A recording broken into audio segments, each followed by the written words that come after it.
జన్మంబులను నిన్నే రీతి పూజించితేను ఈ జన్మంబున నీదునంకమున నేనిన్నేండ్లు పారాడితిన్ ఓజస్సార మహాకవిత్వధిషణ యోగ ప్రభావాన ఓజస్సార మహాకవిత్వ ధిషణ యోగ ప్రభావాన నీ తేజం నిలబెట్టు శక్తి నిడుచున్ నీ తేజం నిలబెట్టు శక్తి నిడుచున్ దివింపుమా తల్లిరో.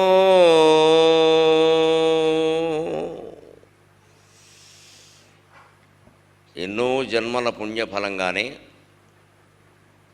భారతదేశంలో పుడతా ఉంటారు. కారణం ఇక్కడి ధర్మం, మనం 3 రోజులుగా మాట్లాడుకుంటూ ఉన్న సనాతన ధర్మమే దానికి కారణం. అసలు ఈ సనాతన ధర్మం అనేదానికి అర్థం భారతీయ సంస్కృతి అని కాదు. వాస్తవం చెప్పాలంటే హిందూ ధర్మం అనేది కూడా దానికి సరిగ్గా తూగే మాట కాదు. మనం అవసరార్థం వాడుతున్నాం తప్పితే అది పూర్తిగా సరిపోయే మాట కాదు. సనాతన ధర్మం అంటే శాశ్వతమైన ధర్మం, విశ్వమంతా అన్వయింపజేయగలిగిన ధర్మం. దీనికి హద్దులు లేవు. సనాతనం, సదాతనం, చిరంతనం, నిరంతరం అంటారు. ఇది సనాతనం, ఇది సదాతనం, ఇది చిరంతనం, ఇది నిరంతరం ప్రవహించేటువంటిది. ఇది ఒక మహాసముద్రం. ఎందుకు మనం ఇది సనాతనం అని ప్రత్యేకం చెప్పుకోవలసి వస్తుంది ఇవాళ అంటే, ఇందులో సముద్రంలో నదులు కలిసినట్టుగా ఎన్నో కలిసిపోయాయి.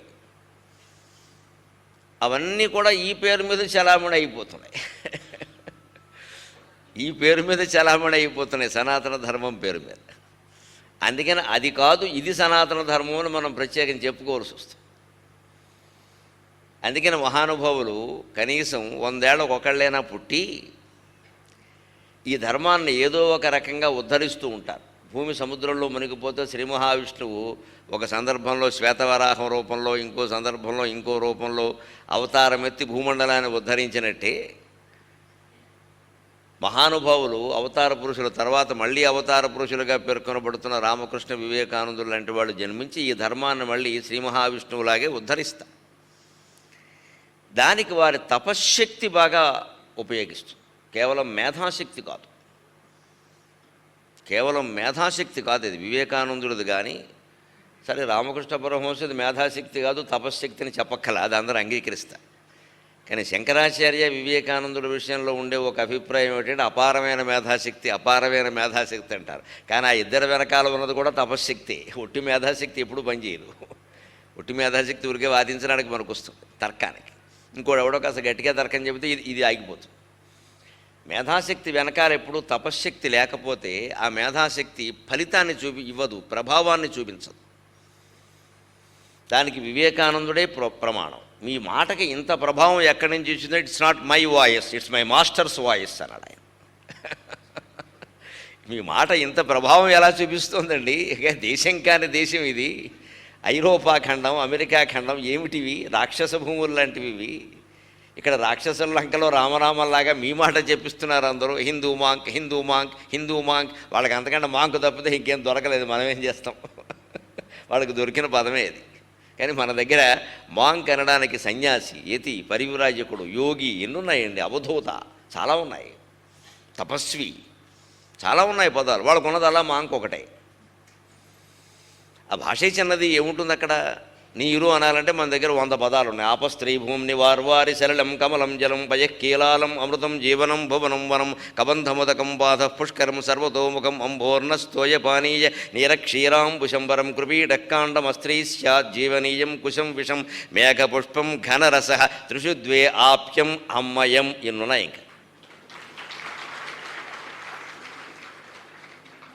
32 పేర్లు లెక్క పెడితే అమ్మయ్య అనే వరకు చదువుకోవచ్చు. అమ్మయ్య అని ఇంగ్లీషులో ఏమని చెప్పండి? వాటర్, దిక్కుమాలిన వాటర్. ఏం చేసినా వాటరే, ఇంకో మాటలేదు ఇక్కడ. వాటర్ తప్ప ఇంకోటి చెప్పండి, ఏం లేదు. ఆ భాషకి ఈ భాషకి పోల్చుకుంటే ఎలాగా? కనీసం పదజాలమైనా లేదే. ఒక భావాన్ని వ్యక్తం చేయడానికి ఎన్ని పదాలు ఉంటాయంటే తెలుగు చదవాలి, సంస్కృతం చదవాలి, కానీ ఇంగ్లీషులోనూ ఉర్దూలో చదివితే వచ్చేది ఏం లేదు. ఇక్కడ ఎన్ని పదాలు ఉంటాయి? ఎంత మీ అభివ్యక్తి, ఎంత మీ సాహిత్యం, ఎంత మీ శక్తి, ఎంత మంచిది. ఇక్కడ విషయాలు చెప్పడానికి ఈ మహానుభావుల గురించి చెప్పాలంటే మాంకు ఇటువంటి మాటలు సరిపోవండి. ఒక తపస్వి, ఒక యోగి, ఒక పరమహంస, ఒక పరివ్రాజకాచార్య, ఒక సన్యాసి, ఎన్ని మాటలు ఉన్నాయి. ఒక అవధూత, ఒక యతి, పైగా అన్నిటికీ భేదాలు ఉన్నాయి. అవధూత వేరు, యతి వేరు, యోగి వేరు. యోగి సంసారం చేయొచ్చు, అవధూత సంసారం చేయడు. యోగులకి సంసారాలు ఉంటాయి, వాళ్ళని యోగులు అంటారు. కృష్ణో యోగి సుఖస్థ్యాగి యోగ వాసిష్టంలో చెబుతారు. అంతా ఒకటే ధర్మం అయ్యా, అంతది ఒకటే జ్ఞానం, కానీ వాళ్ళ యొక్క డిపార్ట్మెంట్లు వేరంటారు. కృష్ణో యోగి సుఖస్థ్యాగి జనకో రాజకర్మకృతు వశిష్ఠ కర్మకర్త చ కర్కటి విసిదాశన సర్వేషాం జ్ఞానమేకంతు తేషాం కర్మ పృథక్ పృథకు అని యోగ వాసిష్టం చివరిలో చెబుతారు. చాలా చిత్రమైన మాట. నీకు జ్ఞాని అంటే ఎవరో తెలియాలంటే రామచంద్ర అంటాడు వశిష్ఠుడు. అతను జ్ఞాని అంటే ఎవరో గుర్తుపడడం కూడా చాలా కష్టమయ్యా అని యోగ వాసిష్ఠ ప్రభావాన్ని చెబుతూ ఇతరులు చెప్పుకున్నటువంటి విషయం అది. జ్ఞాని అంటే గుర్తుపడడం కష్టం, వాళ్ళు రకరకాల రూపాల్లో ఉంటారు. నీకు ఉదాహరణ కొన్ని చెబుతున్నా. కృష్ణో యోగి తర్వాత ద్వాపర యుగంలో వచ్చిన మాట ఇది, వశిష్ఠుడు రామచంద్రుడితో అన్నది కాదు ఇది. తర్వాత ఆ మహిమను గురించి వస్తూ కృష్ణుడు యోగి, యోగి రూపంలో ఉన్న జ్ఞాని. సుఖస్థ్యాగి సుకుడు సన్యాసి, ఆయనకి సంసారం. సన్యాసి అంటే సంసారం ఉండదు, యోగి అంటే ఉండొచ్చు. కృష్ణుడికి సంసారం ఉంది, ఒకటి కాదు 16,000 ఉన్నాయి లెక్క పెడితేను. అయినా ఆయన యోగి, అస్ఖలిత బ్రహ్మచారి, అది మరీ ఆశ్చర్యం. సుఖస్థ్యాగి సుకుడికి అసలు ఆ సమస్య లేదు, ఆయన చిన్నప్పటి నుంచి బ్రహ్మచారి సన్యాసి అంతే. సుఖస్థ్యాగి ఆయన త్యాగి అంటారు, త్యాగము చేసిన వాడని అర్థం కాదు.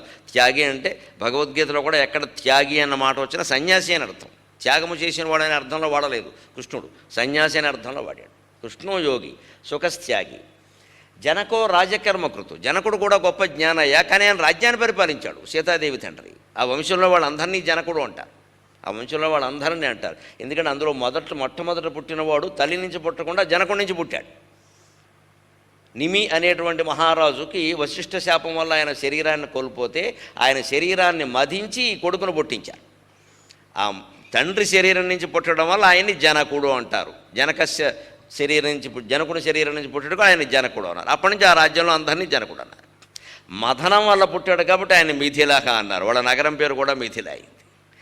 దేహం లేకుండానే ఆయన మిగిలి ఉన్నాడు కాబట్టి విదేహక అన్నారు, అందుకే విదేహ రాజకుమార్తె వైదేహి అయింది సీతాదేవి. ఈ విదేహ శబ్దం, మిథిల శబ్దం, ఈ జనక శబ్దం 3 రావడానికి నిమి అనే మహారాజు కారణం. ఆయన చరిత్ర చాలా చిత్రమైంది. భారతీయ త్యాగాలు, భారతీయ వైరాగ్యాలు, భారతీయ జ్ఞానాలు ఎలా ఉంటాయంటే ఆ నిమే ఉదాహరణ. ఆ నిమేదో యజ్ఞం చేయాలనుకుంటాడు, వశిష్ఠుడిని అడుగుతాడు, కులగురువు కదా. వశిష్ఠుడు నాకు ఖాళీ లేదు, నేను ఈ సమయంలో ఎవరికో దేవేంద్రుడికి ఒక యాగం చేయించాలని ఒప్పుకున్నాను, నేను వచ్చాక చేయిస్తానులే అని ఆయన స్వర్గానికి వెడతాడు. ఈయన ఈలోపు ఆలోచిస్తాడు, వశిష్ఠుడు ఎప్పుడో వస్తాడు, ఏడాది తర్వాత మనం ఇక్కడ ఉంటామేంటి, ఈలోపు ప్రాణం పోతే అనుకున్న యాగం చేయాలి కదా అని కాస్త ఎవరినో కలుసుకుని మొత్తం మీద వశిష్ఠుడితో సమానమైన వాళ్ళని పెట్టుకుని చేయిస్తాడు. ఆశ్చర్యకరంగా యోగ వాసిష్ఠాన్ని 32,000 శ్లోకాలు బోధించిన వశిష్ఠుడికి అహంకారం వచ్చింది. అంచేత జ్ఞానులు కూడా దీని నుంచి తప్పించుకోలేరు. బలవాన్ ఇంద్రియగ్రామో విద్వాంసమపి కర్షతే అంటారు. వచ్చి నేను లేకుండా యాగం చేయిస్తావా, నేను కుల పురోహితుడిని కదా, నా ఖాతా ఇంకోటికి ఇస్తావా అని మామూలు పుష్కరాల్లో పురోహితుడిలాగే మాట్లాడాడు. నేను చేయించాల్సిన స్నానం ఇంకోటి చేయిస్తే ఆ డబ్బులు వాడికి పోతాయి కదా అన్నట్టుగా అహంకారం. డబ్బు గురించి కాదు, వచ్చేసింది అంతే ఆయనకి. నేను వద్దని చెప్పాను కదా, నేను వచ్చే వరకు ఆగచ్చు కదా, ఇంకోటి చేయిస్తావా, వెంటనే నీ దేహం రాలిపోతుందన్నాడు. అంత కోపం రావాలా, నీ దేహం రాలిపోతుందన్నాడు. నిమి తక్కువవాడు కదండి, రాజులు కూడా శాపానుగ్రహ సమర్థులు, వాళ్ళు తపస్సులు. వెంటనే నేను చేసింది చాలా చిన్న తప్పు అండి, ఇది మీరు వీలు కాదన్నారు కాబట్టి నేను ఇంకొకరిని ఎవరినో పెట్టాను, అంత మాత్రానికి శపిస్తే ఎలాగానే మీరు దేహాన్ని కోల్పోతారు అన్నాడు. వశిష్ఠుడిని శపించాడు రాజు. వాళ్ళండి దేశాన్ని పరిపాలించిన రాజులు, పురోహితుల్ని వశిష్ఠులను సైతం శపించగలిగిన వాళ్ళు ఈ దేశాన్ని రాజులుగా పరిపాలించారు. రాజుల తపస్సు అటువంటిది, రాజుల తపస్సు అటువంటి, కేవలం బ్రాహ్మణులు మాత్రమే పొగడక్కల్లా, రాజుల తపస్సు అటువంటిది. రాజకీయాల్లో అటువంటి తపస్సులు ఉండేవారు. ఇప్పుడు ఎలాంటి వాళ్ళు ఉన్నారో మీకు తెలుసు. అప్పుడు తపనం, ఇప్పుడు పతనమును. రాజు శపించేవాడు, నువ్వు శపించాడే, నువ్వు శపిస్తే ఏమిటి ఇక్కడ, నేను తపస్సు చేయలేదా, ఏమి చిన్న నేరానికి అంత తపస్సులు శపించాడు. చిత్రం ఏంటంటే ఈయన దేహం రాలిపోయింది, ఆయన దేహం రాలిపోయింది. వశిష్ఠుడు తర్వాత ఊర్వశీ తనయుడిగా 2వ జన్మెత్తాడు. నిమి ఆశ్చర్యకరమైన జ్ఞాన వైరాగ్యాలు చూడండి. ఆ జనక మహావంశంలో వాళ్ళకి ఎందుకంత వైరాగ్యం వచ్చింది అంటే ఉండగానే ఆ నిమికున్న వైరాగ్యం ఎటువంటిదంటే ఆయనకి చివరికి ఆ మృతదేహాన్ని అట్టిపెట్టారు అక్కడ. పురోహితులు యజ్ఞం చేసేవాళ్ళు, ఇంకా యజ్ఞం పూర్తవ్వలేదు, దేహం రాలిపోతే ఎలాగా? యజ్ఞం అవుతుండగా వశిష్ఠుడు వచ్చి శపించాడు, దేహం రాలిపోయింది. ఇప్పుడు రాలిపోయిన దేహం ఎలాగ? రాలిపోయిన దేహాన్ని అట్టిపెట్టారు, దాన్ని సుగంధ ద్రవ్యాల మధ్యలో నిల్వ చేశారు. ఆ ప్రక్రియ అప్పటికే ఉంది. రామాయణంలో దశరథుడి దేహాన్ని కూడా భరతుడు వచ్చేవరకు కట్టిపెట్టారు. తైలద్రోణంలో పెట్టారని ఎలా పెట్టారో కూడా రాశారు అక్కడ రామాయణంలో. ఈ సైంటిఫిక్ ప్రక్రియలు అప్పటి నుంచి ఉన్నాయి. అలాగే నిమి దేహాన్ని కూడా అట్టిపెట్టి వాళ్ళు యజ్ఞం పూర్తి చేసి, మరి రాజ్యం సంగతి ఏమిటి అంటే నిమిని మళ్ళీ బతికించమని దేవేంద్రుడిని అడిగారు. దేవేంద్రుడు ప్రత్యక్షం అయ్యాడు యజ్ఞానికి సాక్షాత్కారంగా. ఏం కావాలో కోరుకోండి అంటే నిమిని బ్రతికించండి అని. బ్రతికిస్తాను అన్నాడు. కానీ నిమి ఆ దేహానికి వెనకాల తేజో రూపంలో ఉండి మాట్లాడాడు, నాకు ఈ దేహంలోకి ప్రవేశించడం ఇష్టం లేదన్నాడు. అది వైరాగ్యం. అక్కర్లేదు. ఏమిటి ఈ దేహం? ఇంత రాజ్యం పరిపాలించే ఏమైంది? వశిష్ఠుడికి కోపం వచ్చింది, నాకు కోపం వచ్చింది, మా జ్ఞానం ఎందుకు పని లేక కోపాన్ని జయించలేని వాళ్ళం. అంటే ఈ దేహం వల్ల ఇవన్నీ వస్తున్నాయి, అసలు ఈ దిక్కుమాలిన దేహం నాకు అక్కర్లేదన్నాడు. అంత జ్ఞాని. దేహం నాకు అక్కర్లేదన్నాడు. ఏ దేహం కోసం మనం రోజు 3,000 ప్యాకేజీ 6,000 లీకేజీ పెట్టి బ్యూటీ క్లినిక్ల చుట్టూ తిరుగుతున్నామో, ఏ దేహానికి మోకాళ్ళ నొప్పులు వస్తాయో మోచేతుల నొప్పులు వస్తాయో అని కంగారు పడిపోతున్నామో, కరోనా వైరస్ ఇంకా రాకపోయినా సరే మన ఊరు వచ్చేస్తుందేమో అని బెంగట్టేసుకుంటున్నామో, ఆ దేహాన్ని నిమి చక్రవర్తి తృణీకరించి ఇచ్చినా సరే నాకు అక్కర్లేదన్నాడు ఆయన. అది భారతదేశం. అప్పుడు నీకు నేను వరం ఇచ్చానయ్యా, బతుకుతావని, నువ్వు ఎలాగోలా బతకాలి అంటే, అయితే ఆ వరాన్ని సవరించండి. ప్రతి మనిషి యొక్క కంటి రెప్పల్లో నేను ఉండాలి జీవశక్తి రూపంలో అన్నాడు. అందుకే మనకి రెప్పపాటు పడితే నిమిషం అంటారు. నిమి అనే చక్రవర్తి నుంచి వచ్చింది అన్నమాట నిమిషం. ఆ నిమిషం అనే మాట రావడానికి ఆయన కారణం. ఒక చక్రవర్తి మన కంటి రెప్పల్లో నిలిచిపోయాడండి. అంత శాశ్వతమైన ఆయుర్దాయం ఎవరికైనా ఉంటుందా? రెప్ప వాల్చినా రెప్ప తేల్చినా నిమిచక్రవర్తి కారణం. ఆయన తపస్సు కారణం, ఆయన యజ్ఞం కారణం. ఆయన బ్రాహ్మణుడా అంటే కాదు, ఆయన రాజు. రాజకీయాల్లో నిండా మునిగిపోయిన మనిషి కూడా ఇంతటి యోగులు ఉన్నారు మన దగ్గర. అంటే కృష్ణో యోగి సుఖస్త్యాగి జనకో రాజకర్మకృతు. ఆ నిమిచక్రవర్తిలాగే అందరూ ఆ జనకుని యొక్క వంశంలో ఉన్నారు కాబట్టి అందరినీ జనకులు అన్నారు. వశిష్ఠ కర్మకర్తాచ. వశిష్ఠుడేమో పురోహితుడు లాంటి వాడు, ఆయన గొప్ప జ్ఞాని. ఈ 4 ఒప్పుకుంటాం మనం. చివరిలో చెబుతున్నాడు పెద్ద బాంబు అక్కడ పేరుస్తున్నాడు. కర్కటి పిశితాశన. యోగ వాసిష్టంలో ఒక రాక్షసి ఉంటుంది, దాని పేరు కర్కటి. అది నరమాంస భక్షణం చేస్తుంది, కానీ ఇది మహాజ్ఞాని. దానికి ఉన్న జ్ఞానం వశిష్ఠుడికి కూడా లేదని చెప్పచ్చు. అది ఎటువంటి వాళ్ళని తింటుందంటే మామూలు మానవులను తినదు. భయంకరమైన చీమల దూరణ చిట్టడవి కాకుల దూరణ కారడవిలో ఉండి ఎవరైనా మానవులు వస్తేనే తింటుంది. దాని టేస్ట్ దానికి ఉంది. మామూలు జంతువుల్ని తింది, మానవుల్ని. అది కూడా గొప్ప జ్ఞానుల్ని తింటుంది. జ్ఞాని అయిన వాడి కర్మ అనమాట. వాడిని ప్రశ్నలు వేస్తుంది. ఆ ప్రశ్నలో ఒక 5-6 ప్రశ్నలు వేస్తుంది. 4-5-6 ప్రశ్నల్లో ఏదైనా ఒక్కదానికి జవాబు చెప్పలేకపోయినా తింటుంది. 5 చెబితే వదిలేస్తుంది. అలాగ కొన్ని 100 మందిని ప్రశ్నించి 5ంటికే జవాబులు చెప్పలేకపోయిన వాడిని ఒక్కడిని తింటూ, అలాంటి వాడు 6 నెలలకోసారి దొరికినా సరే వాడిని తిని మిగిలిందంతా శివరాత్రి వెనుకన ఉంటే ఉగాది లేకుంటే శివరాత్రి అని ఉపవాసం చేసేసి అది బతికింది. గొప్ప జ్ఞాని అది కర్కటి. దాని పాత్ర యోగ వాసిష్టంలో 3-4 అధ్యాయాలకి విస్తరిస్తుంది. అంచేది ఇక్కడ ఏం చెబుతున్నారంటే, రాజు అయిన జనకుడు, పురోహితుడైన వశిష్ఠుడు, రాక్షసైనటువంటి కర్కటి, సన్యాసి అయిన శుకుడు, యోగి అయిన కృష్ణుడు అందరూ జ్ఞానులే. సర్వేషాం జ్ఞానమేకంతు తత్తత్కర్మ పృథక్ పృథక్. వాళ్ళు చేసే ఉద్యోగాలు వేరు కావచ్చు, వాళ్ళ డిపార్ట్మెంట్లు వేరు కావచ్చు, కానీ అందరూ జ్ఞానులేనయ్యా అన్నారు. అంచేత మనం ఏ పని చేసినా, ఏ ఉద్యోగంలో ఉన్నా, ఏ పని చేయకపోయినా జ్ఞానంతో ఉండడమే చాలా ముఖ్యం. ఆ జ్ఞానాన్ని కలిగి ఉండి అంతిమంగా అదే జ్ఞానంతో జీవన్ముక్తులమే, తర్వాత విదేహ కైవల్యాన్ని కూడా పొందడమే సనాతన ధర్మం. ఇది కేవలం భారతదేశానికి పరిమితమని ఎలా అంటారండి? విశ్వంలో ఉన్న మానవులందరికీ పరిమితమే, విస్తృతమే. గ్రహించగలిగితే ఇతర జీవరాశులకు కూడా సరిపోతుంది. ఇది గ్రహించలేవు కాబట్టి మానవులు అంటున్నాం మనం, అంతే.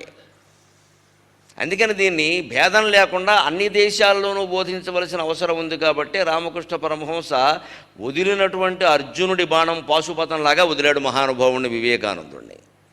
ఆ బోధించే ముందు ఆయనకు ఒక అనుభూతి, సాక్షాత్కారం, జ్ఞానం కలక్కపోతే అది పూర్తి నమ్మకంతో బోధించలేడు. కాబట్టి నా మాటలు నువ్వు బోధించడం కాదయ్యా, నేను పొందినటువంటి అనుభూతి నువ్వు పొందాలి కదా అని తానై పిలిచెను రామకృష్ణుడు వినూత్న స్పరిశనందించే.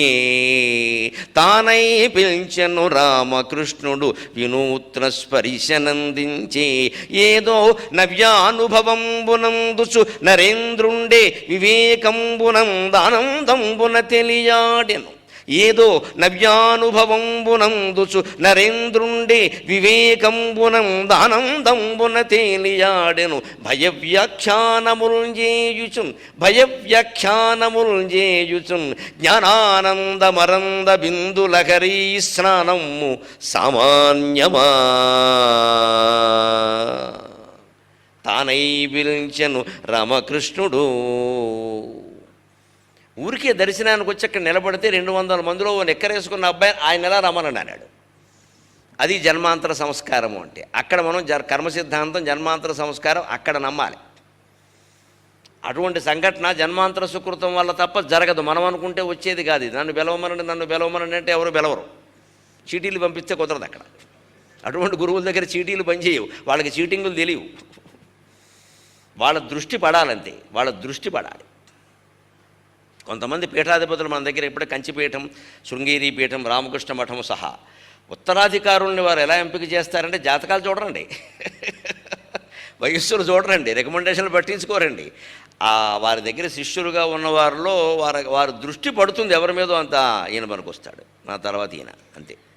వెంటనే కంచిపీఠం, శృంగేరి పీఠం అయితే వాళ్ళని 10 ఏళ్ల వయస్సులో గమనిస్తారు, తీసుకుని అక్కడ మొత్తం వేదాలు నేర్పిస్తారు, తర్వాత ఉత్తరాధికారిగా ప్రకటిస్తారు. అంతేగాని ఉన్నవాళ్ళలో మనకు కావలసిన వాడు కూడా వంట బ్రాహ్మణుడు బాగున్నాడు కదా అని వాడిని ఉత్తరాధికారి కింద ప్రకటించరు. ఇప్పుడు మనకు అనుగు శిష్యుడు ఆస్తులని కాపాడుతాడు అని ఒక ఎమ్మెల్యే మళ్ళీ తన కొడుకు టికెట్ ఇచ్చినట్టే ఉత్తరాధికారిని ప్రకటిస్తే అయిపోయినట్టే. కొడుకు ఎందుకు టికెట్ ఇస్తారు? నాయకులు వీళ్ళు చేసిన వేషాలు బయటపడకుండా ఉండాలి. ఎందుకంటే ఇదంతా నీకోసమే చేశానరా అని చెప్పడానికి. వాడు కాదనలేడు. మరి ఇంకోటి పెట్టాడు అనుకోండి, వాడు బయట పెట్టేస్తాడు. కొడుకైతే బయటపెట్టాడు, మా నాన్న నా కోసమే, తండ్రి వీడు కలిసే దూచుకున్నారు దేశాన్ని, సఖేంద్ర తక్షకాయ స్వాహ అని. అందుకే టికెట్ ఇస్తారు. అలాగే మనం పీఠాధిపతులు కూడా ఇస్తే ఇంకేముంది, ఇంకా ఉత్తరాధికారి ప్రకటించడానికి ఏమిటి యోగ్యత అంటే ఆయన మహాయోగి అయి ఉండాలి. ఇన్ని వేల మందిలో ఒక్కరిని గమనించగలగాలి. అది దివ్య దృష్టి, తపోదృష్టి ఉంటే తప్ప సాధ్యం కాదు. ఇది అటువంటి చోట మఠాలు విఫలం కావు. ఆ తేజస్సే వారిని కాపాడుతుంది. అలాగా యోగ దృష్టి పనిచేస్తుంది అక్కడ. అందుకని ఆయన పనిచేసింది, అందుకని తానే పిలిచాడు. ఏమిటి రావయ్యా. పైగా ఈయన వేసిన ప్రశ్న ఏమిటి? దేవుణ్ణి చూశారంటే చూశాను, నిన్ను చూస్తున్నందుకు స్పష్టంగా చూశానన్నాడు. నాకు చూపిస్తాను రమ్మన్నాడు ఆయన. ఇంత స్పష్టంగా ఉండాలి. అందుకే వివేకానందుడి భాషణ కూడా అంత స్పష్టంగానే ఉంది. ఆయన వేసిన ప్రతి ప్రశ్నకి జవాబు టక్ టక్ అని చెప్పేవాడు అంతే. వెంటనే దానికి ఇంకా వ్యాఖ్యానాలు వివరణలు ఉండవు. ఇంకా దేవుడు ఎక్కడున్నాడు అంటే మామూలుగా మా బోటుగాళ్ళు చెప్పేవాళ్ళు ఎవరన్నా అంటే అంతటా నిండి ఉన్నాడు దేవుడు నాయన, నీలో ఉన్నాడు, నాలో ఉన్నాడు, అంతటా ఉన్నాడు. ఏదండి చూపి అంతటా ఉన్నాడు నాయన, నువ్వు గ్రహించాలి, దానికి కొన్ని జన్మలు పడుతుంది, ఎందుకంటే ఈయన గ్రహించలేదు కాబట్టి. ఇదంతా ఊరికే విపరీత వ్యాఖ్యానం. ఇది ఈ గ్రహించలేదని చెప్పరాదా? దీన్ని సంస్కృతంలో పిష్టపేషణం అంటారు. పిసికిందాన్ని అలా పిండి పిసుకుతూ కూర్చోవడం. ఇక్కడ ఎప్పటికీ చపాతీ రాదు. ఆ చపాతీ ఎలా వేయాలో తెలియక పిండి పట్టుకుని ఇలా ఎంతసేపు నలుపుతావు ఊరికే. అక్కడ వేడిని చేత కాకపోతే ఎవరినో అడుగు, సీనియర్ ఆర్టిస్ట్ వచ్చి వేసేస్తారు. చేత కాకపోతే ఏం చేస్తాడు? నా బోటు కానీ చపాతీ వేయమంటే నాకు తినడం చేతనం ఉండదు, వేడిని చేత కదా, అందుకని పిండి పెట్టుకుని ఇలా నొక్కుతూ కూర్చుంటాడు. దాన్నే పిష్టపేషణం అంటారు సంస్కృతంలో. ఇది చెప్పడం చేత కాకపోతే, జ్ఞానం లేకపోతే ఇంతే దాన్నే నలుపుతూ కూర్చోవడం ఒక గంట. ఇక్కడ తెమలదు అది.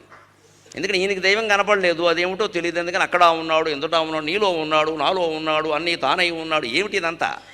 మాకు అర్థం కావట్లేదు. ఇక్కడ ఇది మైకులాగే ఉంది, అది తివాసీలాగే ఉంది, ఇది పుష్పగుచ్చంలాగే ఉంది, వీడు గరికిపాటి నరసింహరావులాగే ఉంది. దేవుడు ఉన్నాడంటే నేను ఎక్కడ నమ్మను. ఇవన్నిటికీ పేర్లు పెట్టాం. అంటే ఈ పేర్లు తీసేస్తే కానీ విషయం తెలియదు. అదేనా చెప్పాలి కదా, చెప్పడం. ఆయన అలా చెప్పాలి. ఈ చర్చ అంతా అనవసరమైన దా అని అలా ఒక చెయ్యి కుడిపాదంతో ఆయన కుడి తొడను స్పృశించాడు అంతే. అంతే హస్తమస్తక సంయోగంలో ఆయనకి సాక్షాత్కారం అయింది. భయ వ్యాఖ్యానాలు చేశాడు అనమాట. స్వామి నన్నేం చేస్తున్నాడు, నేను దివ్యానంద మరంద బిందులహరి స్నానంలో ఉన్నాను, కానీ నాకు బాధ్యతలు ఉన్నాయి, నాకు నలుగురు చెల్లెళ్ళు ఉన్నారన్న. అవి గుర్తొస్తున్నాయి ఆయనకి. వెంటనే కిందికి దించాడు. చెల్లెలు నీకే కాదయ్యా, దేశంలో అందరికీ ఉన్నారులే, వాళ్ళ గురించి నువ్వు కంగారు పడవలసింది. ఇంత దర్శనం నీకు జయించింది చెల్లెళ్ళ పెళ్లి కోసం కాదయ్యా. అవన్నీ జరుగుతాయి, పెద్ద విషయం కాదు. నువ్వు వెళ్ళి నేను చెప్పిన పని చేయి. ఎందుకని ఇది సనాతన ధర్మం, విశ్వమంతా వ్యాపించవలసిన ధర్మం తాను ఉన్న చోట కూడా దెబ్బతింటోంది. పుట్టింట్లోనే గౌరవం లేనటువంటి స్త్రీకి వేరే చోట ఉండదండి. ముందు పుట్టింట్లో ఉండాలి గౌరవం. పుట్టింటి వాళ్ళే గౌరవించకపోతే వేరే వాళ్ళు ఎక్కడి నుంచి గౌరవిస్తారు? మా అత్తారింట్లో నాకు గౌరవం లేదు అంటే పుట్టింట్లో ముందు ఉంటే పోనీ అయ్యో నా ఇంట్లో నాకు ఇంత గౌరవం ఉందో చెప్పుకో. అత్తారింట్లో గౌరవం ఉండాలంటే ముందు పుట్టింట్లో ఉండాలి. అన్నదమ్ములు, తల్లి, తండ్రి ఉంటే ఆ గౌరవం ఉంటే అయ్యో మా భరత వంశము వచ్చి తందు పాండు భూవరుణకు గోడాలైతే గర్వంగా చెప్పుకోవచ్చు. ద్రౌపదీదేవిలాగా వరమన పుట్టి తిని భరత వంశము వచ్చింది. పుట్టింట్లోనే ఆ గౌరవం జరిగితే ఏం చెప్పుకుంటాం? ఇవాళ సనాతన ధర్మం పరిస్థితి ఎలా ఉంది అంటే భగవంతుడి దేవల్ల 10 ఏళ్ళుగా బాగానే ఉంది, పర్వాలేదు, కొంత ప్రచారమైనా జరుగుతుంది, వింటున్నారు జనం. కానీ అంతకుముందు చాలా ఘోరంగా ఉండేది పరిస్థితి. 1990కి ముందు 2000 సంవత్సరానికి ముందు మేమంతా చూసామమ్మా. అప్పటికి మాకు 40 ఏళ్ళు ఉన్నాయి కదా. చాలా ఘోరంగా ఉంది పరిస్థితి. ఏమి ఇలాంటి సభలు పెడితే ఇలాంటి మంది కాదమ్మా, 25 మంది ఉంటే ఎక్కువ. ఆ 25 మంది కూడా ఎవరో ఒత్తులు చేసుకోదగిన బామ్మలు. కార్తీక మాసం ఒత్తుల డబ్బా పట్టుకుని తయారు. ఎందుకంటే పుణ్యం అమ్మా కాస్త అటు చెప్పాం. అలాంటి సభల్లో కూడా చెప్పాం. ఒత్తులు చేసుకోదగిన బామ్మలు వృత్తులు మాను వృద్ధులు రిటైర్ అయిపోయిన వాళ్ళు. ఇంకా ఏ పని లేదు, పోన్లే 2 మొక్కలు చెబుతున్నట్టు విందాం. ఏటా మొక్కలో గారి మొక్కలా, బూరు మొక్కలా? ఏం మొక్కలు వింటావు నువ్వు? నీకేం ఎక్కదు, ఏం అక్కర్లేదు, ఊరికే వింటావు. వినేం చేస్తావు ఇప్పుడు 70 ఏళ్ల వయసులో? ఏం చేయడానికి ఉండదు. పైగా పూర్వం ఒక ఆయన ఉండేవాడండి, ఇంకా ఎలా ఆయనతో పోలుస్తాడు నన్ను బయటికెళ్ళి. ఇక్కడ ఒత్తులు చేసుకోదగిన బామ్మలు ఆ రోజుల్లోనే ఒళ్ళుమండి రాసుకున్న పద్యం ఇది. ఇదేం సభరా బాబు అని. ఒత్తులు చేసుకోదగిన బామ్మలు వృత్తులు మాను వృద్ధును నెత్తిన తెల్ల వెంట్రుకల నీల్గులు. జుట్టంతా నెరిసిపోయింది. ఇంక ఈయన వేదాంతం చేయడానికి ఆయన జుట్టు చూసుకుంటే అర్థమైంది. ఇంకా నెత్తిని తెల్ల వెంట్రుకల నీల్గులు దేవుడు దెయ్యమంచెదో ఒత్తురు కురు నిద్రపోదురిట. పైగా శుభ్రంగా సమ్మం చూసుకుంటారు, హాయిగా జారపడతారు. ప్రసాదం పెట్టేటప్పుడు లేపవే అని పడుకుంటారు. ఇక్కడ ప్రసాదం ముఖ్యం, ఎందుకంటే దాంట్లో ఏదో మహిమ ఉంది. ఆ మహిమ ద్వారా ఏదో జరిగిపోవాలి. మన కృషి ద్వారా ఏం జరగదు, ప్రసాదం ద్వారా జరిగిపోవాలి. ప్రసాదం ద్వారా జరిగిపోవాలి. అందుకే మనం దేవుడికి నైవేద్యం పట్టిన ప్రసాదం కోసం దెబ్బలాడేసుకుంటాం. దాంట్లో ఏదో దివ్యశక్తి ప్రవేశించి అది మనలో ప్రవేశించింది. అంతకంటే ముందు దెయ్యం ప్రవేశించింది మనలో. ఈ దెయ్యం ఇందులో ఉన్నాక ఏ దివ్యశక్తి ఏం చేయలేదు. ఇక్కడ దెయ్యాన్ని వెళ్ళగొట్టాలి, వెళ్ళగొట్టడు. ఆ దివ్యశక్తి రావాలి, ఏదో చెయ్యాలి. అందుకే మనం ప్రసాదాలకి, తీర్థాలకి, శేషవస్త్రాలకి ఇచ్చిన ప్రాధాన్యాన్ని జ్ఞానానికి ఇయ్యం అసలు. ఆ శేషవస్త్రం తీసుకోవడం పెద్ద గొప్ప కింద మాట్లాడతారు అంతే. ఇంకా అది పెట్టుకెళ్ళి ఇంట్లో పెట్టుకుని కట్టుకోవడం ఎవరికీ ఇవ్వడం. కొన్ని కప్పుకున్నా బాగుండేది, కట్టుకున్నా ఊరికి అలా పెట్టి దాన్ని మళ్ళీ పూజిస్తూ ఉంటాడు. అజ్ఞానంలో అజ్ఞానం అంటే ఇదే. దాన్ని పూజించడం ఏంటి? కప్పుకో, కట్టుకో, ఏదో చేసుకో, అలా పెడతాడు, దాన్ని గౌరవిస్తాడు అంతే. అక్కడ అది నిజంగా మనకు ప్రయోజనం కదా. దానికి నిజంగా మహిమ ఉందనుకో, మహిమ ఉంటే మనం భుజం మీద వేసుకోవాలి కదా, వేసుకుంటేనే కదా మహిమ వచ్చేది. నువ్వు అక్కడ పెట్టి మళ్ళీ పసుపు రాస్తావు అంతే. ఇలాగే అవుతుంది. ఇంకా ఇదే ఒత్తులు చేసుకోదగిన బామ్మలు వృత్తులు మాను వృద్ధులు నెత్తిన తెల్ల వెంట్రుకల నీల్గులు దేవుడు దెయ్యమంచెదో ఒత్తులు నిద్రమోదురిట వారలు ముఖ్యముగాదు వెల్లువై కొత్త తరమ్ము రావలను గుండెలనే గుడులెన్బు నర్పగన్ అని 20 ఏళ్ల క్రితం 2000 సంవత్సరంలో నేనే ఏడిస్తే దేవుడు కరుణించి ఇలాగా మొత్తం అందరినీ రప్పించాడు. ఇక్కడ నేను చెప్పానుగా, మనిషిని వేడుకుంటే అది ఫలిస్తుందో లేదో చెప్పలేము, దేవుణ్ణి వేడుకుంటే ఫలిస్తుంది. అంటే ఏమిటి ఈ సభల తండ్రి? కార్తీక మాసంలో తప్పితే పిలవరు. అది కూడా కార్తీక పురాణం చెప్పండి. ఎన్నిసార్లు విన్నా ఆ పురాణమే. దాని నిండా విచిత్రం వినకూడని కథలన్నీ ఉన్నాయి. ఎలా వింటారో నాకు తెలియదు అసలు. వినకూడని కథలు ఒళ్ళు మండిపోతుంది వింటుంటేను. అవన్నీ పుణ్యం పుణ్యం పుణ్యం పుణ్యం. ఎంత పాపాత్ముడైతే వాడు బాగుపడితే అంత పుణ్యం అండి. దానికోసం వాడిని కథల్లో శుభ్రమైన వాడిని పాపాత్ముడు చేసేయడం. అందున స్త్రీలని మంటెత్తిపోతుంది అసలు. అది సుఖంగా కాపురం చేసుకున్న వాళ్ళని పాపాత్ములు చేయడం. ఆయన గుళ్ళోకి వెళ్ళాడు, పుణ్యం వచ్చిందంట. ఇంత పాపం గుళ్ళోకి వెడితే పోతుందా? ఈ పిచ్చి కథలే మనుషుల్ని పిచ్చి వధవలను చేసేయి. ఇదే సనాతన ధర్మం పక్కదారి పడ్డం అంటే ఇదేనండి. కాశీ కూడా సరిపోయినటువంటి ధర్మానికి మనం కార్తీక పురాణం స్థాయికి దిగజార్చాం దాన్ని. అది వింటే చాలు, అది కూడా వింటే చాలు, ఏం చేయక్కర్లా, వింటే చాలు. అందుకని మహానుభావులు పుట్టి ప్రచారం చేస్తారు. నువ్వు దేశమంతా తిరగాలయ్యా. పైగా ఈ దేశంలో వాళ్ళకున్న ఒక వ్యాధి ఏమిటంటే, ఈ దేశమంతటా ఈ దేశంలో పుట్టగానే ఎవరిని మనం గౌరవించమండి, వారికి రూపాయి కూడా ఇవ్వమండి. వాడు కనుక అమెరికా వెళ్ళొచ్చి గౌరవం పొందొస్తే మొత్తం మనమే స్పాన్సరింగ్ ప్రోగ్రామ్స్ ఏర్పాటు చేస్తామండి బ్రహ్మాండంగా. అప్పటికి ఉంది, ఇప్పటికీ ఉందా చెప్పు. డాక్టర్లు ఎవరు ఈ దేశంలో పుట్టిన వాళ్ళ దగ్గరికి ఎవడూ చెయ్యి చూపించుకోడు. ఫారిన్ రిటర్న్ అని పెట్టగానే మొత్తం అంతా వాళ్ళ ఆవిడ కూడా అప్పుడే చూపించుకుంటుంది చెయ్యి. ఆయన భార్య కూడా అంతవరకు వీడి దగ్గర వైద్యం చేయించుకుంది. ఫారిన్ రిటర్న్ అయ్యి చేయించుకుంటుంది. అందుకే డాక్టర్లు పూర్వం చాలామంది ఫారెన్ అటెండెంట్ అని పెట్టేవారు, బోర్డులు పెట్టేవారు. నా మటుకు నేను అనుభవించాను. 96లో సహస్రావధానం చేసినా నాకేమీ గుర్తింపు రాలేదు. అప్పుడు ఇంకా మరి గుర్తింపులు ఆశించేవాడిని. ఇప్పుడైతే నాకేం అక్కర్లేదు, కోరిక లేదు, భయము లేదు. అప్పుడు అన్నీ ఉండి చిన్న వయస్సు, ఏదో కావాలని అనిపిస్తుంది సహజంగా. అవి ఎంత చేశాం, ఏమీ రాలేదే, తగిన గుర్తింపు లేదు, గౌరవం లేదు అనుకున్నా. దానికి మాత్రం నాకు అర్థమైంది, వివేకానందుడు పుస్తకం చదివాక అర్థమైంది. 2001లో అమెరికా వెళ్ళొచ్చాను. ఇంకా చూసుకోండి, ఇంకా ఎలాగో అలా ఓ పిలుపు సాధించి మొత్తం మీద వెళ్ళొచ్చేసాం, అయిపోయింది అంతే. అక్కడ 20 సభలు చేసాం, అవన్నీ ఇక్కడ ఫోటోలు ప్రదర్శించి ఇంక తిరుగులేదు. ఇంకా ఈ రోజు వరకు ఊపిరి తీసుకుంటే ఒట్టు. ఆయన అమెరికా వెళ్ళారు. ఆ అమెరికాలో మళ్ళీ గుర్తించింది ఎవరు? అమెరికా వాడు గుర్తించరు కదా, మనవాళ్లే. వాడికి ఏం తెలుసు నా గురించి? మనవాళ్లే. మరి ఆ మనవాళ్ళు ఎక్కడుండగా గుర్తించరు, అక్కడుండగా గుర్తిస్తారు. ఏం ఆశ్చర్యం అండి ఇది! ఒక ప్రజ్ఞను గుర్తించడానికి అది ఏ దేశం వాడెవడో గుర్తించాడా లేదా, ఎంతమంది వచ్చారా లేదా, ఇది కావాలా? అది ప్రజ్ఞో కాదో నీ బుద్ధికి తెలియడం లేదా? ప్రజ్ఞా త్రైకాలికీ సదా అంటారే, 3 కాలాల్లోనూ ఉపయోగపడేది కదా ప్రజ్ఞ. ఆ ప్రజ్ఞ ఉందో లేదో మనకు తెలియదా? వాడు మనకు దగ్గర బంధువైనంత మాత్రాన వేళాకోళంగా మాట్లాడాలా అతన్ని? మా మేనమావ కొడుకేనండి, అయితే ఏమిటాడు, నీకంటే చాలా గొప్పవాడు ఆయన. ఒప్పుకో, ఆ విషయం ఒప్పుకోడు. వాడు అమెరికా వెళ్ళొచ్చాక వాడు అమెరికా పంపింది నేనే అంటాడు ఇక్కడ. అందుకే పరమహంసకి ఇవన్నీ తపో మార్గంలో తెలుసును కాబట్టే ఒక్కడిని మొత్తం ప్రపంచం అంతా తిప్పేసి తీసుకొచ్చి తప్ప ఈ దేశంలో కూడా ఎవరో గౌరవించరు, ఈయన వెళ్ళవయ్యా అన్నాడు. ఇది మొత్తం విశ్వమంతా వ్యాపించవలసిన ధర్మం కాబట్టి ఆ మహానుభావుడు అక్కడికి వెళ్ళి సర్వం సఖామండలిన్ ఈషద్వైషం యములేక బోధ సలిపెన్ సర్వం సఖామండలిన్ విద్వత్సంస్తవనీయ తాత్విక సుధా విన్యాసీ సన్యాసీ విద్వత్సంస్తవనీయ తాత్విక సుధా విన్యాసీ సన్యాసి విద్వత్సంస్తవనీయ తాత్విక సుధా విన్యాసి సన్యాసి నవ్యాద్వైత ప్రతిపాదితాత్మ సమతా వ్యాసంగి నిస్సంగి నవ్యాద్వైత ప్రతిపాదిత ఆత్మ సమతా వ్యాసంగి నిస్సంగి ధీస్వాద్వీ శ్రీరసజాత వాక్య విశదాశా కర్ణి సద్వర్ణి శ్రీధీ స్వాద్వీ శ్రీరసజాత వాక్య విశదాశా కర్ణి సద్వర్ణి ఈషద్వైషం యములేక బోధసలిపెన్ సర్వం సఖామండలిన్.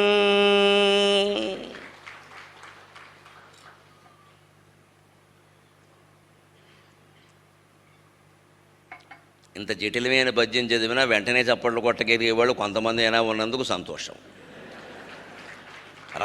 రసజ్ఞత ఇంకా చచ్చిపోలేదు, బతుకుంది. విద్వత్ సంస్తవనీయ తాత్విక సుధా విన్యాసి సన్యాసి.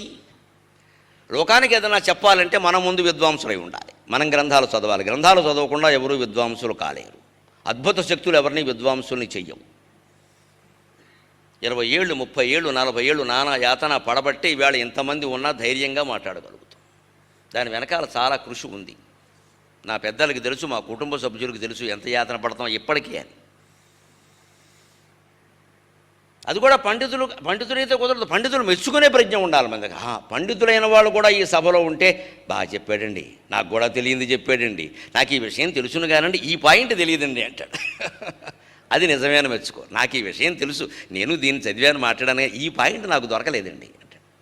అదే విద్వత్ సంస్థవని వివేకానందుడు చెబుతుంటే ఇంగ్లీషు వాళ్ళు వాళ్ళ గ్రంథాలు వెతుక్కున్నారు ఈ పదాలకు అర్థాలు తెలియక. పోనీ అనవని ఇంగ్లీషులో ఎంఏ చేశాడంటే ఏమీ లేదే, ఈయన బెంగాలీ మాతృభాష, ఇంగ్లీషు మామూలుగానే వచ్చిన ఇంగ్లీష్ ఏం బ్రహ్మాండమైన ప్రజ్ఞ ఇక్కడేమీ లేదు, ఆయనకు మామూలుదే అది.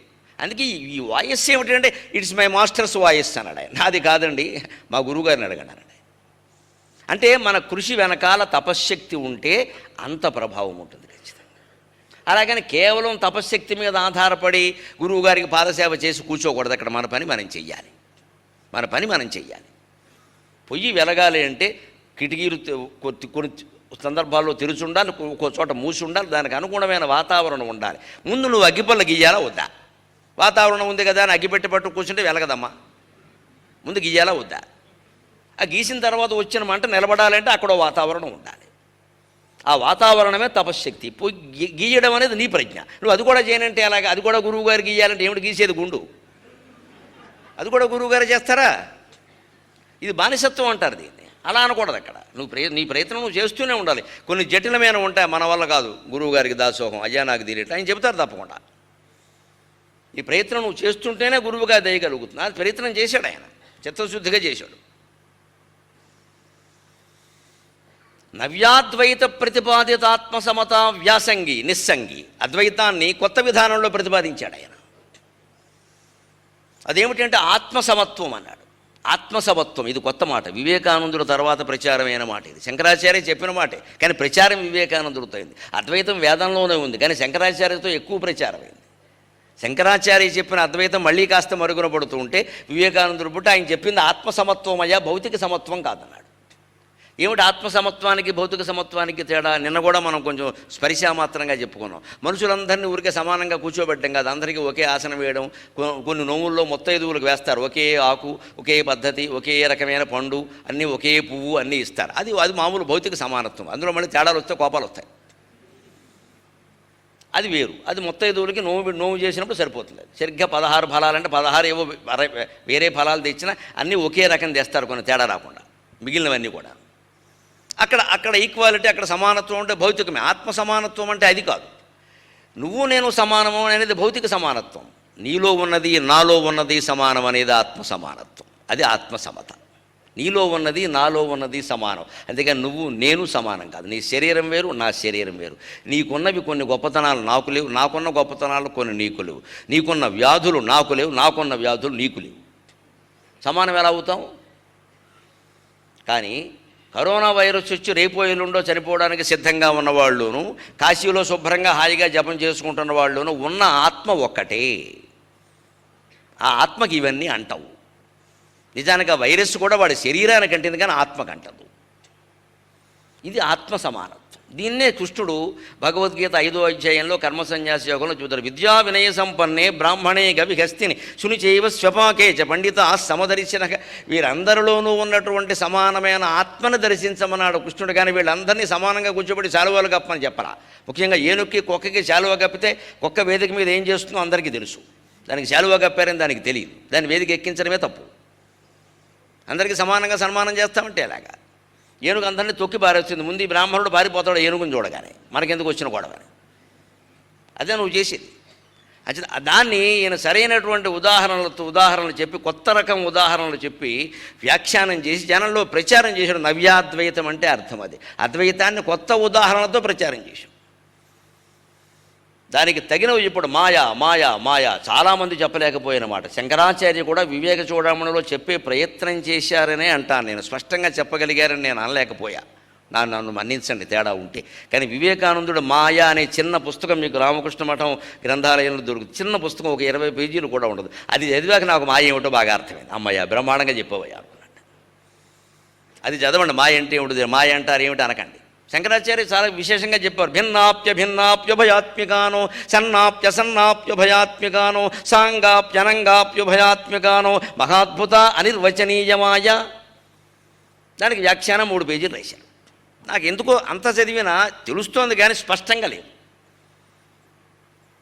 మొత్తం మాయ అనే గ్రంథంలో వివేకానందుడు ఒక్క మాటలో ఈ ప్రపంచం నడిచే క్రమాన్ని యథాతథంగా తెలియజేసే మాటే మాయా అన్నాడు ఆయన. ఇది మాయ, నీకు అర్థమైతే చూసుకోన్నాడు. ఈ ప్రపంచం నడిచే క్రమాన్ని యథాతథంగా తెలియజేసే మాట. ప్రపంచం ఎలా నడుస్తుందంటే నడుస్తున్న విధానమే మాయ.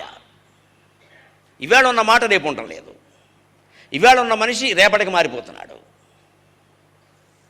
ఇవాళ ఉన్న వైభవం రేపటికి ఉంటుంది. ఇవాళ ఆకాశ స్థాయిలో కూడా రేపు పాతాళానికి పడిపోతున్నాడు. చిన్న పొరపాటు కారణంగా, చిన్న పొరపాటు. మంచివాడిని గురించి దుష్ప్రచారం జరుగుతుంది, చెడ్డవాడిని గురించి సత్ప్రచారం జరుగుతుంది. మాయ కాకపోతే ఏమిటమ్మా? మన పిల్లలే, మన అబ్బాయి మన అమ్మాయి చిన్నప్పుడు మనం అంటే భయపడిపోయారు. 10 ఏళ్ల వరకు తండ్రి కొడుకు భయపడతాడు. వీడికి 20 ఏళ్ళు వచ్చాక తండ్రి భయపడుతున్నాడు. మాయ, మహామాయ. మా అబ్బాయి ఏం చేస్తాడో ఈ భయం వేసింది. ఇదివరకు తండ్రిని చూస్తే చాలు వీడికి లాగు తడిచిపోయేది. ఇప్పుడు తండ్రికి భయంగా ఉంది. ఏమో ఈ రోజుల్లో పిల్లల మాట వింటలేదండి. వచ్చేటప్పుడు తండ్రి ఇక్కడికి రాజీకి. ఇది మాయ. ఒకే భర్త, అదే భర్త పెళ్ళైన కొత్తలో భార్య గురించి ఒక వ్యాఖ్యానం చేస్తాడు. 3 ఏళ్ళు అయ్యేసరికి ఆడాళ్ళతో పడ్డం కష్టమండి. ఎంతమందితో పడ్డాడో. ఇప్పుడు 3 ఏళ్ళలో ఆయనకి అప్పుడే బొబ్బు కట్టేసి, మరి ఆవిడకైనా బొబ్బులు కట్టుంటాయి, ఆవిడ కూడా కట్టుంటాయి కదా. మాయా. ఈవిడ నమ్మేసింది పాపం, నిజంగా అలాగే నమ్మేస్తాడని. కళాశాలలో ఉండి ప్రేమలో పడ్డ రోజుల్లో నీవేనా ప్రాణం అపానం యానం ఉదానం అన్నాడు. తర్వాత 2 ఏళ్ళు కాగానే ఫోన్ చేస్తే తీట్లా. పెళ్లి చేసుకోవడం పాపం తీట్లా. ఎందుకంటే తీస్తాం, ఉద్యోగంలో ఉన్నావా? అంతకుముందే ఉద్యోగంలో ఉన్నావు, చదువు మానేసి ఇదే ఉద్యోగంలో ఉన్నాడు. మరి ఇప్పుడు ఎందుకు నచ్చట్లేదు భార్య? మాయా. అంటే మన ఆకర్షణలన్నీ తాత్కాలికమే. ఆకర్షణని మనం ఏదో పెద్ద పదాలు పెట్టేస్తున్నాం ఇక్కడ. అది ఒక ఇష్టం అంతే. ఆ ఇష్టం ఎంతకాలం ఉంటుందంటే ఉండొచ్చునండి, దాన్ని ప్రేమగా చేసుకోగలిగితే శాశ్వతంగా ఉంటుందమ్మా. కానీ చాలా కష్టం అది. ఎందుకంటే ఇష్టంలో ఎప్పుడూ షరతులు ఉన్నాయి. ఇష్టపడుతున్నామంటే మనం ఈ చపాతీ అంటే నాకు ఇష్టం అని ఎందుకు అంటున్నావు నువ్వు? అందులోకి నీకు ఇష్టమైన కూర ఒకటి వేశారు అక్కడ. ఆ కూర లేకపోతే నీకు అది ఇష్టం కాదు. ఆ చపాతీ అలా ఉండకపోతే నీకు ఇష్టం కాదు. ఎలా ఉన్నా చపాతీని ఎలా ఇష్టపడతామో తెలుసా? చపాతీ చేసిన మనిషి భార్య అయిందనుకోండి, ఆ భార్యను ఇష్టపడ్డామనుకోండి, చపాతీ ఎలా ఉన్నా ఇష్టంగానే ఉంటుంది. నువ్వు చేస్తే ఎదురా బాగా. అదేమిటండి నేను తిన్నాను బాగాలేదు మీకు ఎలా నచ్చిందంటే నువ్వు నచ్చావు అందుకని చపాతీ కూడా నచ్చింది. అనుభవం మీద చెబుతున్న మగాళ్ళందరూ ఇటువంటి డైలాగ్ ఒకటి వేస్తూ ఉండండి.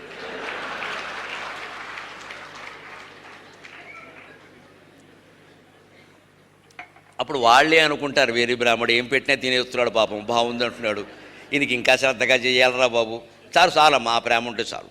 ఒక మాటతో ఆ ప్రేమ వచ్చింది కదా. ఏం పెట్టినా తింటున్నాడు, వంక కూడా పెట్టట్లేదు పాపం, సన్యాసి అయిపోయాడు బొత్తిగా. ఇంక మనమే చూసుకోవాలన్నమాట. ఈ ఉప్పు సరిపోయిందే లేదా, ఇది సరిగ్గా కాలిందా లేదా అన్నీ మనమే చూసుకోవాలి. ఆయన ఆ మాట కూడా అనడం లేదు అసలు. అది ఇంకా శ్రద్ధగా చేస్తారన్నప్పుడు ఖచ్చితంగా బాగుంటుందమ్మా. ఇవాళ బాగుండకపోయినా రేపైనా బాగుంటుంది. తగద పెట్టకలేదు అక్కడ.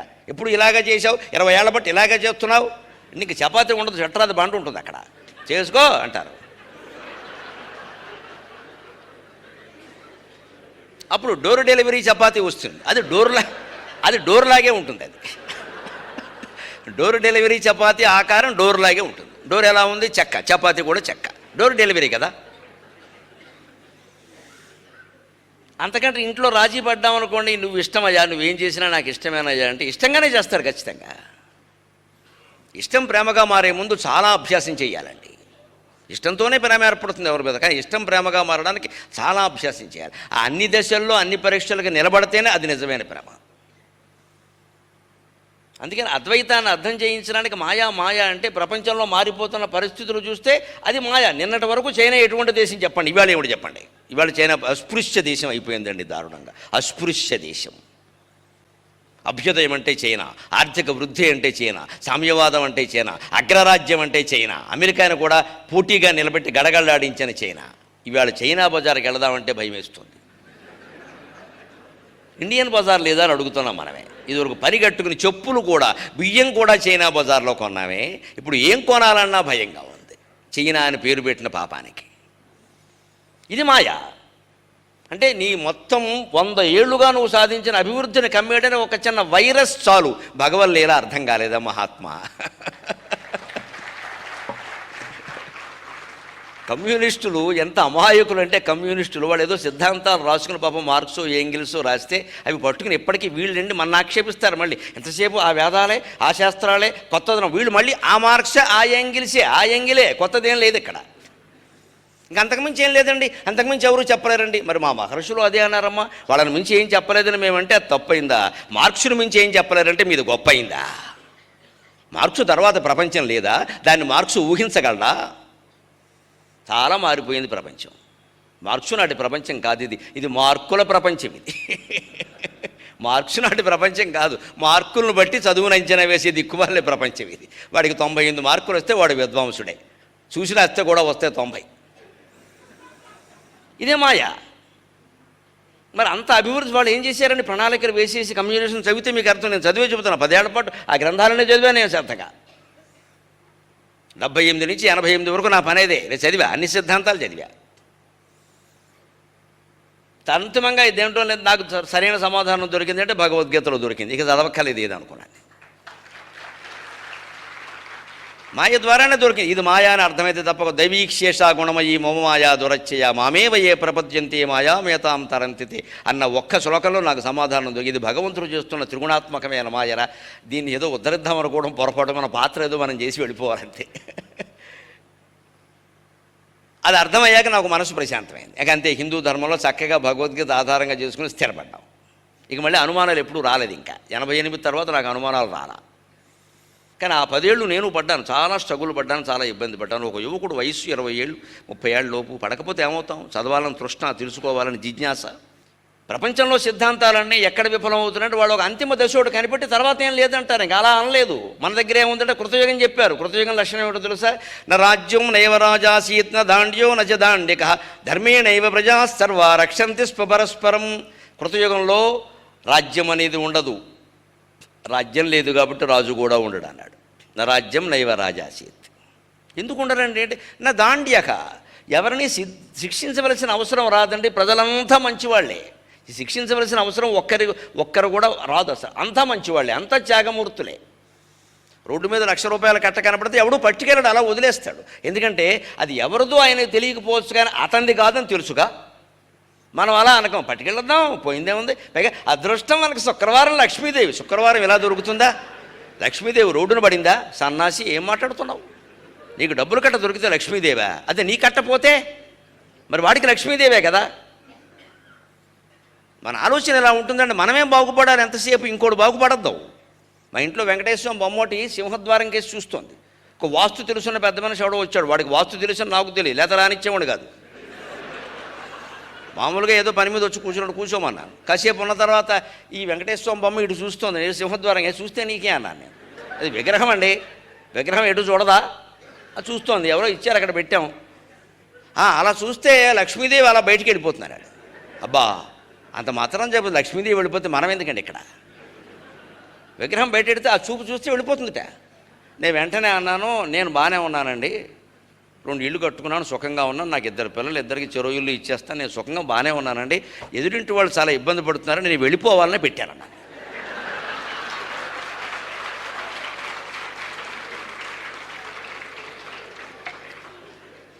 ఈ మాట మనలో చాలామందికి నచ్చదు. అదేమిటండి, లక్ష్మీదేవి వెళ్ళిపోవాలమ్మా, మనకు అవసరం లేదు, వెళ్ళిపోమని చెబుతున్నాం. ఏమిటట? మనకు అవసరం లేదు. అవసరం లేని డబ్బు వెళ్ళిపోవడమే మంచిది. అవసరం లేని జబ్బు వెళ్ళిపోయినట్టే అవసరం లేని డబ్బు కూడా వెళ్ళిపోవాలి శరీరం నుంచి. అనవసరంగా కోట్లు పోగేసుకున్నామంటే మొత్తం విర్విధవలం అయిపోతాం, అనుమానం లేదు. ఇక్కడ వెళ్ళిపోవాల్సింది. అవసరం లేని బట్టలు, అవసరం లేని ఆభరణాలు, అవసరం లేనటువంటి బంగారం, డబ్బు సమస్తం వెళ్ళిపోవలసిందే ఏదో ఒక రకంగా. చివరికి మిగిలేది వివేకం, ఆనందమే, ఇంకేం ఉండవు ఇక్కడ. అవి కావాలంటే ఇవన్నీ వెళ్ళిపోవాలి. ఇవన్నీ పోగేసి కూర్చోవడం ఏంటి ఇక్కడ? అంటే నేను వెళ్ళిపోవాలని నేను పెట్టి అప్పుడు మళ్ళీ సరదాకి చెప్పాను, మనకి చమత్కారం అలవాడు కదా. ఓసారి లేచి చుట్టూ చూడండి అన్న, 4 చోట్ల 4 వెంకటేశ్వరం బొమ్మలు ఉన్నాయి. ఇప్పుడు అందరూ ఇచ్చారు, పెద్ద పెద్ద ఎక్కడొక్కడ పెట్టుకోవాలి కదా. ఇటు ఓడి పెట్టా, అటు ఓడి పెట్టా. ఈయన అవి చూడలా, ఈయన కూర్చున్న చోటే చూశాడు. ఇప్పుడు అన్న, ఈ వెంకటేశ్వరం వల్ల లక్ష్మీదేవి ఇలా వెళ్ళిపోతే ఆయన వల్ల మళ్ళీ లోపలికి వస్తుంది. అంచేత వాళ్ళందరూ లోపలే ఉంటారు, నువ్వు వెళ్ళిపో బయటికి అని చెప్పారు. ఈ పిచ్చి నిమ్మకాలే కదండి ఇవాళ జనాన్ని పాడు చేస్తున్నాయి. విగ్రహం ఎటు చూసిందనే దాన్ని బట్టి మీ జీవితం ఉంటుందమ్మా. మనకి బుర్ర లేదా? అన్నం తినడం లేదా? ఆ మాత్రం వ్యక్తిత్వం లేదా? బొమ్మలు మన భవిష్యత్తు నిర్ణయిస్తాయండి. మనం మనుషులం కాదా? ఇది మాయ. పైగా ఇంత వైజ్ఞానిక యుగంలో అందరూ బీటెక్లు, ఎంటెక్లు చదువుతున్నారు, ఇందులో పడుతున్నారండి. ఇది మాయ. పూర్వం పల్లెటూళ్ళలో 90% మంది చదువు రాకుండా కేవలం మట్టి పిసుక్కుని బతికిన రోజుల్లో ఇంత అజ్ఞానం లేదండి. వాళ్ళంతా కష్టాన్ని నమ్ముకున్నారు. వాళ్ళు కష్టపడకుండా ఏదో వస్తున్నాయా అనేవాళ్ళు వాళ్ళు. ఇవాళ చదువుకున్న విద్యార్థులు బీటెక్లు, ఎంబీఏలు, ఎంఎస్సీలు చేసిన వాళ్ళంతా ఈ గుడ్డి నమ్మకాల్లో పడుతున్నారు. ఇది మాయ కాదా చెప్పండి? అందుకే వివేకానందుడే సరైన నిర్వచనం చెప్పాడు. ప్రపంచం నడుస్తున్న క్రమాన్ని యథాతథంగా తెలియజేసే మాటే మాయా అన్నాడు ఆయన. ఎందుకంటే నిర్వచనం ఉండదండి. నాకు అప్పుడు శంకరాచార్య బాగా అర్థమయ్యాడు. ఉందో లేదో తెలియదు, ఉండడానికి కారణం ఉంది, లేకపోవడానికి కారణం ఉంది, ఉండి లేకపోవడానికి కూడా కారణం ఉంది. సన్నాప్యసన్నాప్యుభయాత్మికానో భిన్నాప్యభిన్నాప్యుభయాత్మికానో. ఇది పరమాత్మ కంటే భిన్నమంటే భిన్నమే, అభిన్నమంటే అభిన్నమే, భిన్నమైంది అభిన్నం కాదు, అభిన్నమైంది భిన్నం కాదు, కాబట్టి ఏమీ చెప్పలేమన్నాడు. సాంగాప్యనంగాప్యుభయాత్మికానో వివేక చూడముల్లో ఉంటుంది. దీనికి అవయవాలు ఉన్నాయా అంటే ఉన్నాయి, లేవంటే లేవు, ఉండి లేకుండా ఉండదు, లేక ఉండి ఉండదు, కాబట్టి ఏదీ చెప్పలేము. మొత్తం మీద మహాద్భుతం, అనిర్వచనీయం. అంటే శంకరాచార్య కూడా చెప్పలేక దాటేసేసాడా అని అనుమానం వచ్చింది నాకు. అని స్వామివారి పాదాలకు దండం పెట్టుకున్నా, క్షమించబోయా చిన్నవాడిని, నాకు తెలియదు అంటే ఏమి ఆ దండం వృధా పోదండి. ఎప్పుడు నాకు వెంటనే మాయ పుస్తకం దొరికింది, వివేకానందుడి ద్వారా చెప్పించాడు, అదే శంకరాచార్య. నీకెందుకు అనుమానం రాదు? ఇది నడుస్తున్న క్రమం అన్నప్పుడు మనం గమనించండి, ఆ మహానుభావుడు ఎంత బాగా చెప్పాడో. ధర్మ పరిరక్షణ అంటే ఇది సరైనటువంటి నిర్వచనాలు ఇవ్వకపోతే మాయలో పడతారు జనం. సరైన నిర్వచనం ఆయన ఒక్కడే ఇవ్వగలిగాడు, శంకరాచార్య కంటే కూడా. ఎందుకు ఇవ్వగలిగాడు? నడుస్తున్న క్రమం అన్నప్పుడు ఎప్పుడు మీరు గమనించి, నడుస్తున్న క్రమం ఒకలా ఉండదండి, మారిపోతూ ఉంటుంది. ఆ మారిపోవడమే మాయ. అంటే నువ్వు ఎలా చేయాలి? మార్పులకు సిద్ధంగా ఉండాలి. అంతేగాని మారకూడదు, ఇలాగే ఉండాలి, మా అబ్బాయి ఇలాగే ఉండాలి, మా అమ్మాయి ఇలాగే ఉండాలి, మా ఆవిడ ఇలాగే ఉండాలి, మా ఆయన ఇలాగే ఉండాలి, అవి ఉండవు. అలాగా మారిపోతాయి. మార్పు నువ్వు సిద్ధంగా ఉండు. వాళ్ళు ఎలా ఉన్నా కూడా నువ్వు ఎలా ఉండదలుచుకున్నావు అలా ఉండడానికి నువ్వు సిద్ధంగా ఉండాలి. కానీ వాళ్ళు మారద్దంటే ఎలా కూర్చున్నా? ఆ మార్పు మన చేతిలో లేదమ్మా. అది మన చేతుల్లో లేని దాని గురించి మనం ఆలోచిస్తున్నాం. తస్మాత్ అపరిహార్యే అర్థే నత్వం శోచితుం అర్హసి అంటాడే సాంఖ్యయోగంలో కృష్ణ పరమాత్మ. నీ చేతుల్లో లేని దాని గురించి ఎందుకు గడుస్తావయ్యా? ఉన్నదేదో చేయమన్నాడు. కొడుకో కోడలో కూతురో అల్లుడో ఎవరైనా కానివ్వండి, వారి ప్రవర్తన మన చేతుల్లో లేదు. దాని గురించి మనం ఎందుకు ఏడవడం? మన దగ్గర ఉన్నది మనం జాగ్రత్తగా ఉందాం. ఆ పైన భగవంతుడు చూసుకుంటాడు. వారు ఏదైనా చేస్తే వారి కర్మ వారు అనుభవిస్తారు. మనం ఏం చేస్తాం? మనం కాపాడాల్సిన పని మనకేమిటి చెబుతాం, లేకపోతే పోతాడు. దానికి వినియోగం ఏమిటి? వారు బాధ్యత వహించాలి. ఇది మాయ. అందుకే నవ్యాద్వైత ప్రతిపాదిత ఆత్మసమతా వ్యాసంగే ధీ స్వాద్వీ శ్రీరసజాత వాక్య విశద ఆశాకర్ణి సద్వర్ణి. వర్ణి అంటే బ్రహ్మచారి. ఆయన మాటలు కూడా ద్రాక్షరసంలా ఉండేవి. స్వాద్వీ రసము అంటే ద్రాక్షరసం. స్వాద్వీ మృదురసేతిచ. రకరకాల పర్యాయ పదాలు తెలిస్తే ఇటువంటి వాడగలం. ఎందుకంటే పద్యం ద్వకార ప్రాస్తో మొదలైన సాహిత్యవేత్తలకు బాగా అర్థమవుతుంది. దాకింద వావొత్తు, విద్వత్ అని దాకింద వావొత్తు 2 అక్షరం. తెలుగు పద్యంలో నిబంధన ఏమిటంటే 4 పాదాల్లో దాకింద వావొత్తే రావాలి, మళ్ళీ అవే రావాలి. అందుకే విద్వత్, ఈషద్వైషమ్యము, సద్వర్ణి ఇలాంటి మాటలన్నీ వచ్చాయి. స్వాద్వీ శ్రీరసజాతము ఎక్కడి నుంచి వస్తాయి? అమరకోశం, ఆంధ్రనామ సంగ్రహం చదువుకుంటే వస్తాయి. లేకపోతే ఎక్కడి నుంచి వస్తాయి? నాకు ద్రాక్షరసమైన మాట కావాలి. ద్రాక్షరసం అక్కడ పట్టదు, ఛందస్సు దెబ్బతింటుంది. ప్రాసకేమో దాకింద వావొత్తు రావాలి. దాకింద వావొత్తు ఉండేలాగా ద్రాక్ష ఎక్కడ దొరుకుతుందయ్యా అంటే అమరకోశంలో దొరికింది. స్వాద్వీ మృదురసేతిచ. స్వాద్వి అంటే ద్రాక్ష పండు. ఓ స్వాద్వీ శ్రీరసజాత వాక్య విశదాశాకర్ణి. ద్రాక్ష పండు తింటుంటే చూడండి, మీకు ఏమాత్రం ఇబ్బంది ఉండదు. ఊరికే నోట్లో వేసుకోవడమే, గింజ ఒకటి బయట పారేస్తే చాలు. అది కూడా తినేస్తే మహానుభావుడు. ఏమీ శ్రమపడక్కల. అలాగ వివేకానందుడు అద్వైతాన్ని చాలా అరటిపండులు చేతిలో పెట్టినట్టుగా కూడా ఇంకా తేలిగ్గా చేసి ద్రాక్ష పండు మింగినంత తేలిగ్గా చెప్పేశాడు ఆయన ఉదాహరణలో. అందుకని అందరికీ అర్థమైంది. అలా చెప్పగలగబట్టే ఆ వాక్కు ప్రపంచం అంతా ప్రభావం చూపించింది. కొంతమంది ఎంత తెలుస్తున్నా పాపం వాళ్ళు పండితులే కానీ చెప్పలేరండి. ఎందుకంటే డొంక తిరుగుడు అయిపోతుంది మాట. అసలు ఉన్నది తెలియకుండా పోతుంది. కుప్పుస్వామాజర్ మేడ్ డిఫికల్ట్ అని వెనక సుబ్బారావు అని ఒక ఆయన ఉండేవాట. ఆయన మ్యాథమెటిక్స్ పుస్తకానికి వ్యాకరణం రాసేట పుస్తకం తేలిగ్గా ఉండడం కోసం. ఆయన పుస్తకానికి ఏం పెట్టాడంటే ఇంగ్లీష్ గ్రామర్ అని పైన పెట్టి సుబ్బారావు మేడ్ ఈజీ అని పెట్టాట. ఇంగ్లీష్ గ్రామర్ కష్టం, బట్ మేడ్ ఇట్ ఈజీ అంటే అందరూ మేడ్ ఈజీ అని కొనుక్కున్నారు. ఆ రోజుల్లోనే కుప్పుస్వామాజర్ అని ఒక ఆయన ఉండేవాడు. ఆయన అనిపించింది, ఆయన ఇంకో పుస్తకం రాశాడు ఇంగ్లీష్ గ్రామర్ గురించి. ఆయన తేలిగ్గానే రాశాడు. కానీ సుబ్బారావుతో పోటీ పడ్డాడు మాటిమాటికి.